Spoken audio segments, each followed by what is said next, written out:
나는 60년 넘게 화장실을 다녀오면 바로 물을 내렸어요.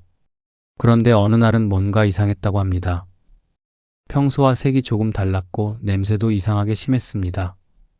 하지만 대부분 그렇듯이 그냥 넘겼습니다.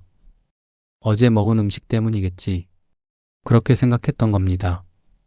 그런데 몇 달 뒤 병원에서 들은 이야기는 전혀 달랐습니다. 몸은 이미 오래전부터 신호를 보내고 있었다는 겁니다. 오늘은 많은 의사들이 꼭 보라고 말하는 대변 신호에 대해 이야기해 보겠습니다. 특히 췌장처럼 조용한 장기는 초기에 아프다고 크게 말하지 않는 경우가 많습니다.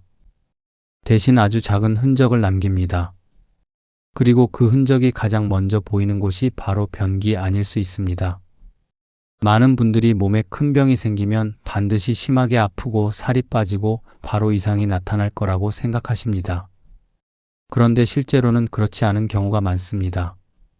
특히 췌장 같은 장기는 조용히 진행되는 경우가 많아서 발견이 늦어지는 경우도 많습니다. 그래서 의사들이 자주 이야기하는 게 있습니다. 물을 내리기 전에 딱 3초만 보세요. 그 짧은 시간이 몸 상태를 확인하는 중요한 습관이 될 수 있기 때문입니다. 첫 번째로 많이 보는 변화는 선홍색 피가 보이는 경우입니다. 휴지에 피가 묻거나 대변 겉에 빨간 피가 보이면 정말 놀라게 됩니다. 밤새 잠 못 이루는 분들도 많습니다. 다행히 실제로는 치질이나 항문 열상처럼 비교적 흔한 원인인 경우도 많습니다. 변이 딱딱하거나 오래 힘을 주는 습관 때문에 작은 혈관이 손상되는 겁니다. 하지만 여기서 중요한 건 반복 여부입니다. 피가 계속 보이거나 점점 진해지거나 대변과 섞여 나온다면 그냥 넘기면 안 됩니다. 몸은 계속 신호를 보내고 있는데 우리가 괜찮겠지 하고 지나치는 경우가 많기 때문입니다. 두 번째는 토끼똥처럼 작고 딱딱한 변입니다. 많은 분들이 단순 변비라고 생각하십니다. 실제로 물을 적게 마셨거나 활동량이 줄었을 때 잠시 그럴 수 있습니다. 그런데 식습관을 바꾸고 물을 챙겨 마셔도 몇 주 동안 계속된다면 이야기가 달라질 수 있습니다. 췌장은 음식물을 분해하는 소화효소를 만드는 역할도 하는데 기능이 떨어지면 음식이 제대로 처리되지 못하면서 변 상태가 달라질 수 있기 때문입니다. 특히 60대 이후이거나 당뇨가 있는 분들, 오래 음주하신 분들은 조금 더 신경 써서 보시는 게 좋습니다. 그리고 여기서부터는 더 중요하게 보셔야 하는 신호가 나옵니다. 바로 검고 끈적한 변입니다. 많은 분들이 미역 먹어서 그런가, 철분제 때문인가 생각하고 넘기시는데 음식과 관계없이 며칠 계속된다면 병원 확인이 필요할 수 있습니다. 의학적으로는 위나 십이지장 같은 소화관 출혈 신호인 경우도 있기 때문입니다.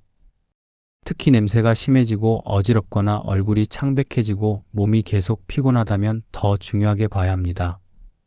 실제로 진통제를 오래 드시던 분들 중에 이런 신호를 놓쳤다가 뒤늦게 발견되는 경우도 있습니다. 많은 분들이 여기서 조금 더 기다려보자 하시는데 실제로는 여기서 차이가 날 수 있습니다. 다음으로 의사들이 굉장히 중요하게 보는 게 기름막이 뜨는 변입니다. 변이 물 위에 둥둥 뜨고 잘 내려가지 않거나 냄새가 심하게 나는 경우가 있습니다. 대부분은 기름진 음식 때문이라고 생각합니다. 그런데 기름진 음식 안 먹었는데도 반복된다면 췌장 기능 저하와 관련될 가능성도 봅니다. 췌장은 지방을 분해하는 역할을 하는데 기능이 떨어지면 지방이 그대로 변으로 나올 수 있기 때문입니다. 특히 체중 감소나 식욕 저하까지 같이 온다면 꼭 확인이 필요할 수 있습니다. 그리고 가장 놓치면 안 되는 신호가 있습니다. 바로 회색이나 흰색처럼 아주 연한 변입니다. 많은 분들이 그냥 소화가 안 된 줄 알고 넘기십니다. 하지만 실제로는 담즙 흐름 이상과 관련된 신호일 수 있습니다. 원래 대변은 담즙 때문에 갈색을 띠게 되는데 담즙 흐름이 막히면 색이 점점 연해질 수 있습니다. 특히 소변색이 진해지거나 피부가 노래지는 증상까지 같이 온다면 더 중요합니다. 이런 경우는 며칠 더 기다려보는 단계가 아니라 병원 확인이 필요한 신호일 수 있습니다. 여기까지 들으시면 겁부터 나는 분들도 계실 겁니다. 하지만 중요한 건 공포가 아닙니다. 몸은 생각보다 똑똑해서 미리 신호를 보낸다는 겁니다. 문제는 우리가 너무 익숙하게 지나친다는 겁니다. 괜찮겠지, 음식 때문이겠지, 나이 들면 원래 그렇지. 이렇게 넘기다 보면 중요한 시기를 놓치는 경우도 있습니다. 오늘 꼭 하나만 기억하셨으면 좋겠습니다. 물을 내리기 전에 딱 3초만 한번 보십시오. 색깔이 달라졌는지, 기름막이 뜨는지, 검게 변했는지, 평소와 다르지는 않은지 몸은 늘 먼저 신호를 보냅니다. 그 신호를 너무 늦게 알아차리지 않는 것이 중요합니다. 오늘 영상이 내 몸 상태를 한번 돌아보는 계기가 되셨으면 좋겠습니다.